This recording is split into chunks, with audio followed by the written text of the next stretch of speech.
ఇప్పుడు త్రివిక్రమ్ గారు మాట్లాడతారు.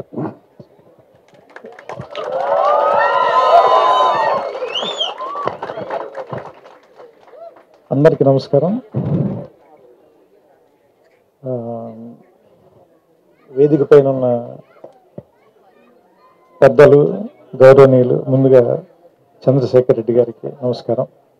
నేను ఆయన పేర్లు మామూలుగా కాలం చివరిలో చూడడమే తప్పితే చాలాసార్లు ఇదే మొదటిసారి ఆయన కలవటం. నమస్కారం సార్.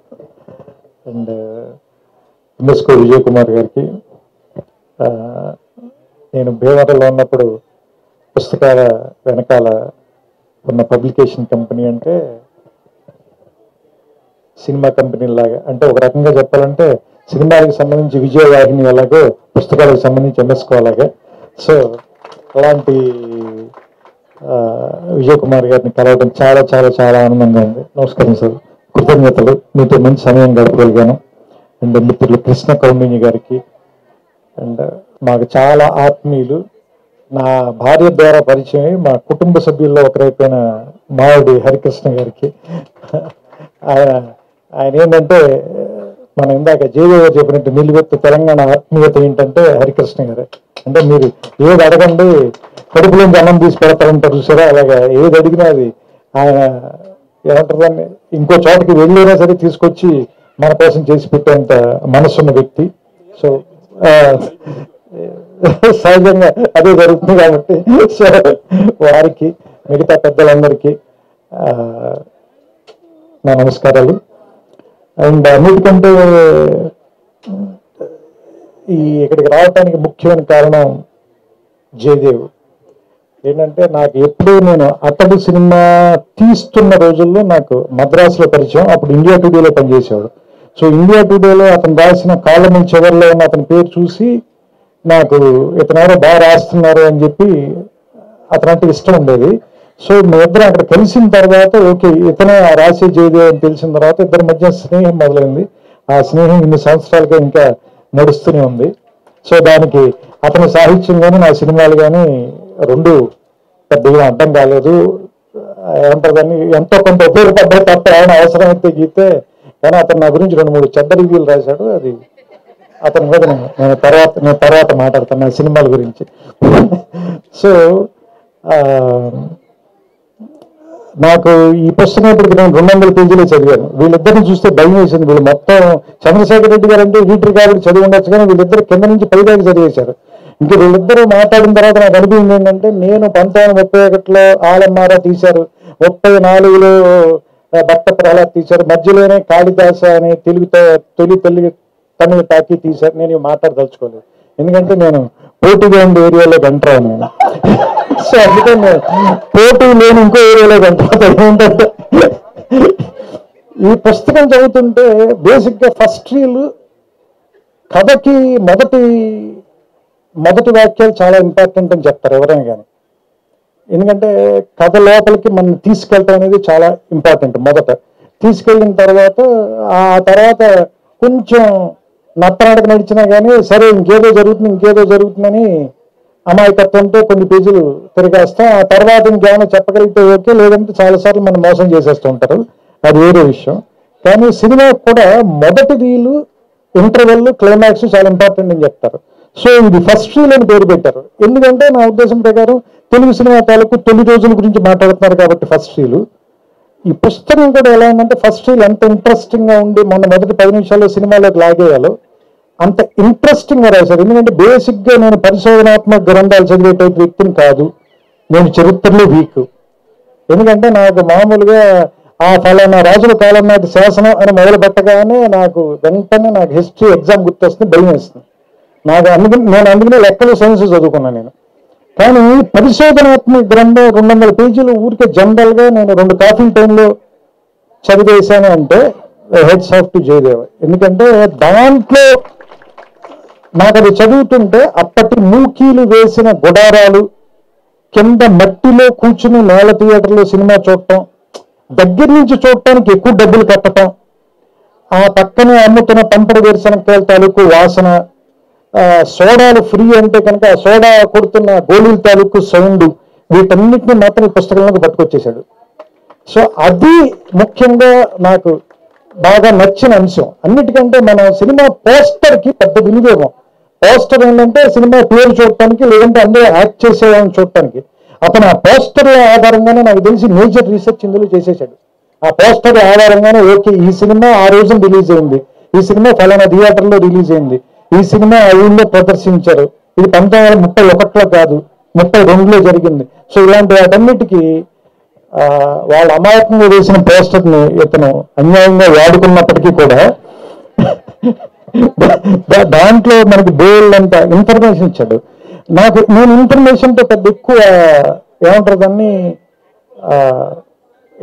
అబ్బుర పడిపోయాను. ఎందుకంటే ఇన్ఫర్మేషన్ ఈ రోజుల్లో మనకి చాలా హ్యాండీగా అయిపోయింది. ఇన్ఫర్మేషన్ చెప్పడం అనేది ఒకప్పుడు చాలా గొప్ప విషయం, ఎందుకంటే ఇన్ఫర్మేషన్ అందుబాటులో ఉండేది కదా. ఎప్పుడైతే ఈ అంతర్జాలం వచ్చేసిన తర్వాత, లేదంటే మీకు రకరకాల మాధ్యమాలు వచ్చేసిన తర్వాత, ఈ anything is just one click away. So మీరు ఒకసారి క్లిక్ చేస్తే మీకు ఇన్ఫర్మేషన్ వచ్చేస్తుంది. మరి ఇన్ఫర్మేషన్ కంటే ఇంకేం ఎక్కువ చెప్పాడంటే ఇందులో అనుభూతి చెప్పాడు. అంటే ఆ సినిమా తీసినప్పుడు వాళ్ళు పడిన కష్టాలు, ఒకే సెట్లో 2 సినిమాలు తీయటం, దానికి సెట్లు ఎలా మార్చుంటారు, అలాగే మూకీల టైం నుంచి టాకీల టైంలో కష్టపడిన నటీమణులు వాళ్ళు. నాకు సింగింగ్ మెరుగైన సినిమా గుర్తొచ్చింది వెంటనే. అంటే మూకీ టైంలో ఒక పెద్ద హీరోయిన్ గొంతు బాగోకపోవడం మూలంగా టాకీ టైంలో బాగోకపోవటం.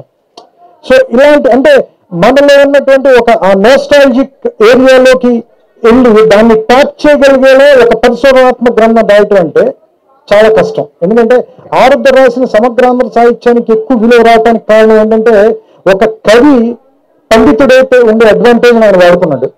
అలాగే ఒక రచయిత ఒక పిహెచ్డి గ్రంథం రాస్తే ఎలాంటి అడ్వాంటేజ్ ఉంటుందో అది ఫస్ట్ లో ఉందని నాకు అనిపించింది. సో అంటే నాకు తెలిసి నా అనాలిసిస్ చెప్పమంటే నేనైతే ఈ పుస్తకం గురించి అది చెప్తాను. ఎందుకంటే జయదేవ స్వతహాగా ఒక కాలమిస్ట్ మాత్రం కాదు, అంతకు మించిన వాడు. అంటే ఖచ్చితంగా ఒక రచయితకు ఉండాల్సిన అన్ని లక్షణాలు ఉన్నవాడు. కానీ అలాంటి వాడు ఎందుకు ఒక సమగ్రమైన సంపూర్ణమైన రచన ఇన్నేళ్ల పాటు చేయలేదు అనేటువంటిది నాకు క్వశ్చన్ ఉంది లోపల. ఎందుకంటే అతను ఏదైనా ఒక విషయాన్ని అతను ఆవిష్కరించే విధానం కానీ, లేదంటే అతను మాట్లాడే విధానం కానీ చాలా ఆథెంటిక్గా ఉండదు. హరికృష్ణ గారు చెప్పినట్టు చాలా ఆథెంటిక్గా చెప్పగలడు ఒక విషయాన్ని. అలాంటి వాడు, ఇంత ఆథెంటిక్గా చెప్పగలిగిన వాడు, ఇంత ధార ఉన్నవాడు ఎందుకు పుస్తకం రాయట్లేదు? ఎందుకు ఒక కథ అంటే అతను ఫస్ట్ రీల్ అని చెప్పి ఒక పరిశోధనాత్మక గ్రంథం రాయాల తెలుగు టాకీ తాలూకు కథ చెప్పాడు మనకి. సో యాక్చువల్లీ ఇది ఒక నవల్ లాంటి పుస్తకం. సో మీరు చదవటం మొదలు పెడితే, మీరు పొద్దున కూడా చదవటం మొదలు పెడితే దాదాపుగా ఒక 2-3 గంటల్లో మీతోటి ఒక 300 పేజీల పైన చదివించేస్తుంది. అందుకనే ఇది ఒక 500 పేజీల పుస్తకం మీకు ఎవరికి అనిపించదు. సో చాలా స్వాభావికంగా అతనిలో ఉన్నటువంటి రచయిత తాలూకు లక్షణాలు బేసిక్గా వాళ్ళ ఫాదర్ టైం నుంచి, రెంటాల గోపాలకృష్ణ గారి టైం నుంచి ఉన్నవన్నీ, అలాగే వాళ్ళ అక్కగారు రచయిత్రి. సో ఆవిడ రాసిన పుస్తకం కూడా చదివాను నేను. ఆవిడ కూడా ఒక పుస్తకం ఇచ్చారు. వీళ్ళందరూ రాశారు, కానీ ఇతను ఎందుకు రాయట్లేదు అనేటువంటి క్వశ్చన్ నేను అడగలేదు. ఎందుకంటే నేను ఎప్పుడు ఎవరిని ఎందుకు రాయట్లేదు అని అడగను. ఎందుకంటే నన్ను కూడా వాళ్ళు ఎదురు అడుగుతారండి. నేను 2 ఏళ్ళకి 3 ఏళ్ళకి సినిమా రాస్తున్నాను అడుగుతారేమోనని నేను ఎవరిని ఏమో అడగను. సో అందుకని ఒక రచయితకు ఉండే బద్ధకం ఇంకొక రచయితను గుర్తుపట్టగలరు కాబట్టి నాకు అతనుకున్న బద్ధకం నాకు తెలుసు. సో అయితే బద్ధకం కంటే కూడా ఏంటంటే భయం. మనం చెప్పే విషయం ఖచ్చితంగా బాగా చెప్పి తీరాలి, అందులో తప్పులు ఉండకూడదు అనేటువంటి భయం ఎక్కువ. తరచి చూసుకునే చాదస్తం మేబీ పరిశోధన చేసే ప్రతి వారికి ఉంటుంది అనుకుంటాను. రచయితకు కొంత అజ్ఞానం అవసరం జయదేవ. అందుకని కొంత అజ్ఞానంతో ఎక్కువ పుస్తకాలు రాయాలని మనస్ఫూర్తిగా కోరుకుంటున్నాను. ఎందుకంటే అజ్ఞానంతో ఉన్న వాళ్ళే ధైర్యంగా ఏదైనా చెప్పగలరు. ఇప్పుడు చూడండి, నేను ఎంత ధైర్యంగా మాట్లాడుతున్నా. పుస్తకం 200 పేజీలు చదివి 600 పేజీలు చదివిన వాళ్ళ మాట్లాడుతున్నాను చూసే. ఎక్కడ పుస్తకం లోతుల్లోకి వెళ్ళకుండా అది తెలివితేటలు అట్లా ఉండాలి. సో అందుకని జయదేవ్ గురించి ఇంకా చెప్పాలంటే, నాకు సినిమాలంటే అంత పిచ్చున్నవాడిని నేను చూడాల. అంత పిచ్చున్న ఒక కాలమిస్ట్ని కానీ రివ్యూ చేసేవాడిని కూడా చూడాల. నేను ఇంకా ఎప్పుడైనా బద్దకించి పొద్దున్నే లేవలేక, లేదంటే ఒంట్లో బాగా సినిమాకి వెళ్ళడం మానేస్తున్నాను. కానీ అతను నాకు ఎట్టి పరిస్థితుల్లోనూ ప్రతి శుక్రవారం 2 to 3 మధ్యలో ఫోన్ కాల్ వస్తుంది. అతనిదిను ఏమంటారు దాన్ని వేణుగోపాల్ది. ఎందుకంటే వీళ్ళిద్దరు ఆ థియేటర్లో ఉండి ఖచ్చితంగా సినిమా చూస్తే ఫోన్ చేస్తారు నాకు. అంటే వీళ్ళకి ఉన్నంత ఆ సినిమా మీద ఉన్న ప్రేమ, ఆ విపరీతమైన అనురాగం.